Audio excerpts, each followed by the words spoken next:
タイ、マダイとクロダイがついてきます。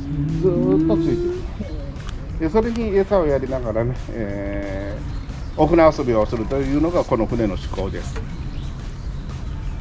マダイ、たちのほかにスズキボラ、フグ、ヒラメ、そんな魚たちもね、このお船には住み着いております。この印籠が目に入らぬ限りあるか。